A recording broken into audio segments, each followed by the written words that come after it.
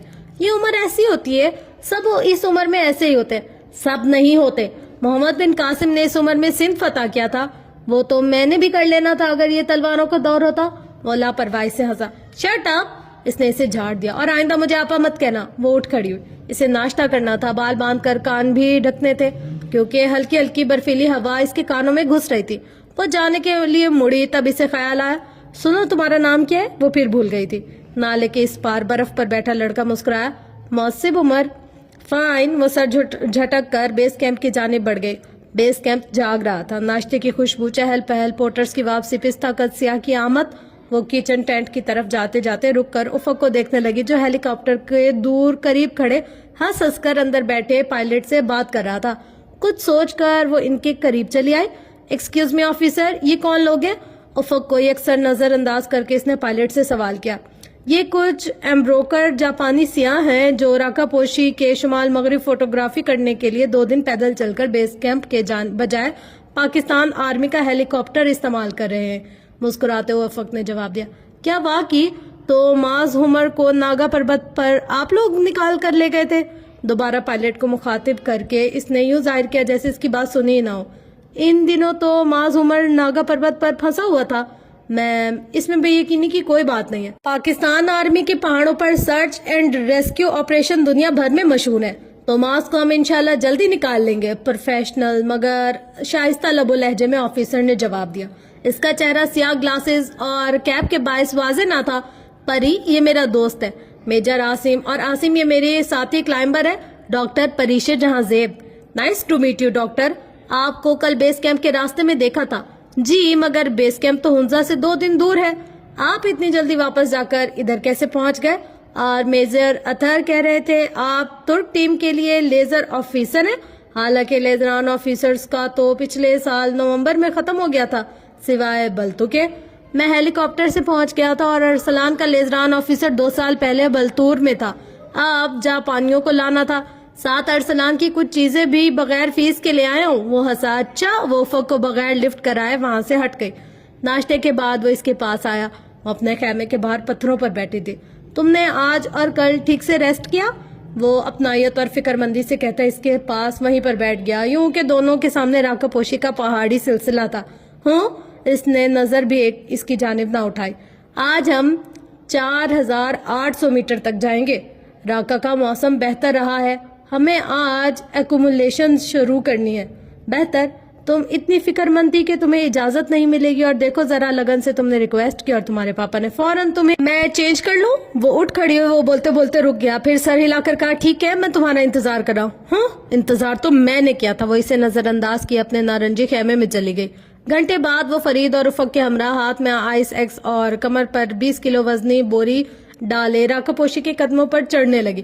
کوملائزیشن کی شدید ضرورت تھی، اپنے جسم اور پھیپڑوں کو کم آکسیجن اور سطح سمندر سے زیادہ بلندی کا عادی بنانا تھا، مگر ابھی اس کا ذہن نئی تحقیقوں کو قبول نہیں کر پا رہا تھا۔ وہ سارا راستہ خاموش رہی۔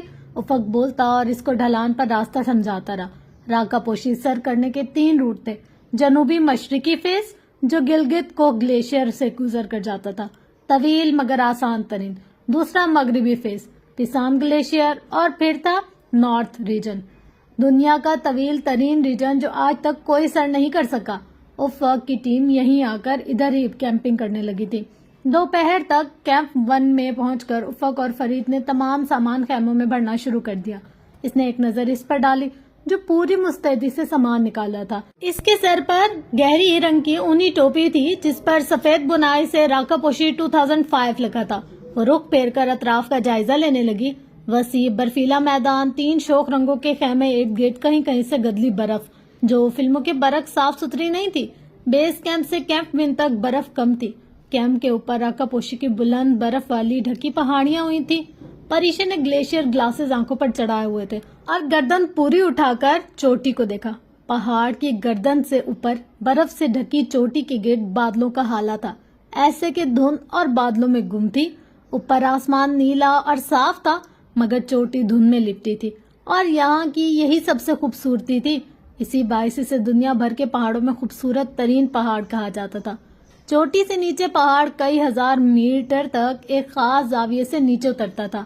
اس سانچے میں ڈھال کی مہارت سے بنایا گیا ہو. دنیا کا کوئی پہاڑ ایسی انوکھی اور منفرد ساخت نہیں رکھتا تھا. یہ خصوصیت صرف دومانی کو حاصل تھی.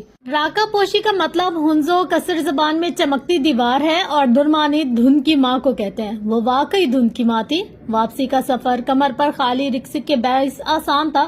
وہ افق کے آگے آگے اتر رہی تھی. اس کا جوتا کاٹ رہا تھا جس کے باعث اسے چلنے میں دقت کا سامنا تھا. جس طرح پیپر کبھی نئے پین سے حل نہیں کرتے اسی طرح کوہ پیمائی یا کوہ نوریدی یعنی ٹریننگ کا آغاز نئے جوتے سے کبھی نہیں کرتے. اس کی ذہنی روح سے بے خبر وہ اس کے عقب میں کہہ رہا تھا تم نے غالباً نئے ٹریکنگ بوٹس لیے ہیں. اور مجھے پتا ہے. اس نے اتنی ہی درستگی سے اس کی بات کاٹی کہ وہ خاموش ہو گیا. پریشا نے اپنی رفتار تیز کر دی. افق نے اس کے رویے کو ماحول کی تبدیلی پر محمول کیا. سورج ڈوب چکا تھا. بیس کیمپ کے رنگ پرنگے خیموں میں واضح کمی آ چکی تھی. اطالوی جاتے جاتے اپنا کچرا بھی سمیٹ کر نہیں گئے تھے. خالی بوتلیں، کین، بیکار سامان ان خیموں کی جگہ بکھرا پڑا تھا. سرمئی اندھیرا پہاڑ کو اپنی لپیٹ میں لے رہا تھا. خیموں کے اندر روشنیاں جل اٹھی تھی. وہ تیز قدموں سے کچن ٹینٹ میں آئے. شفالی چپاتیاں پکا رہی تھی. نشا اور عرصہ قریب ہی پلاسٹک چیئر پر بیٹھی تھی. عرصہ باجی، آپ اپنی کتاب میں یہ ضرور لکھنا کہ یہ گورے لوگ دال چاول اور چپاتی کو مکس کر کے کیسے مزے سے کھاتا ہے. پھر کہہ رہا ہوتا ہے no carb no fat chapati is the best. Shefali عرصہ کو مشورہ دے رہی تھی. البرٹو کے اطالوی ٹیم ممبر کی نقل اتار رہی تھی. پریشا ایک کرسی کھینچ کر بیٹھ گئی اور ایک سپوسٹ ڈرنک اٹھا کر منہ سے لگائے. عرصہ، تم اتنا رومانٹک ناول اس پہاڑ کے بارے میں کیسے لکھ سکتی ہو؟ اس بلندی پر تمہارے کرداروں کی کلفی جمی ہوگی نہ کہ وہ رومانس چاڑے ہوں گے. نشا ہنستے ہوئے کہہ رہی تھی. دفتن پریشا کو خاموش دے کر سنجیدہ ہوئی. تمہیں کیا ہوا ہے؟ کچھ نہیں. وہ ڈرنک کے گھونٹ لیتی رہی. میں جا رہی ہوں ادھر سے. ایک تو لوگ بھی نا جدھر رائٹر دیکھتے مشورے شروع کر دیتے. عرصہ کافی دیر سے تنگ آئی بیٹھی تھی. بالآخر اٹھ کر چلی گئی. شفالی کسی طرح باہر گئی تو نشا نے کہا تم نے خام کا اتنا ہوا بنا رکھا ہے کہ انکل اجازت نہیں دیں گے. بالکل نہیں دیں گے. مگر انہوں نے اتنی اجازت دے دی اور وہ بھی اتنی جلدی. یقین تو مجھے بھی نہیں آیا. اس بار اس کی نگاہوں کے سامنے حناوے کی تصویر گھوم گئی. پری، اگر ممی اور پاپا انکل سے بات کریں تو سب ٹھیک ہو جائے گا. میں ممی کو سب بتا دوں گا. آخر ماؤں سے کیا پردہ ہوتا ہے. پریشا چونکی. کیا بتا دو؟ جو تمہارے اور افق کے درمیان ہے. ہمارے درمیان کیا ہے؟ اس نے الٹا سوال کیا. نشا نے بغور اسے دیکھا. پری کیا ہوا ہے؟ نہیں، تم بتاؤ ہمارے درمیان کیا ہے. اس نے خالی بوتل میز پر رکھ دی. تمہارے درمیان تم دونوں؟ نشا الجھی. وہ زور سے ہنس دی. ہمارے درمیان کچھ بھی نہیں ہے. تم پاگل ہو نشی. وہ اٹھی اور خیمے سے باہر نکل آئی. نشا اس کی بہت اچھی دوست تھی مگر ہر بات بتانے کی نہیں ہوتی. وہ نشا کو نہیں بتا سکتی تھی کہ وہ شادی شدہ تھا. اگر بتا دیتی تو نشا اس کا چہرہ پڑھ کر جان جاتی کہ اس کے دل میں کیا ہے. کہ نسوانی غرور اور انا مجروح ہوتی. سو اس نے نشا کو کچھ بھی نہیں بتایا. وہ سر جھکائے اپنے خیمے کی طرف بڑھنے لگی. راستے میں وہ برفانی نالا نظر آیا جس کنارے وہ صبح موصف کے ساتھ بیٹھی تھی. صبح اس میں پانی تیرا تھا مگر رات کو درجہ حرارت گرنے کے باعث اب وہ مکمل برف ہو چکا تھا. وہ ہر چند گھنٹوں بعد روپ بدل لیتا تھا بالکل افق کی طرح. ہاں، اس نے سر جھٹکا اور اپنے خیمے کی طرف قدم تیز کر دیے. بدھ 10 اگست 2005. بیس کیمپ میں آج پورٹرز نے بہت اچھا ناشتہ دیا تھا.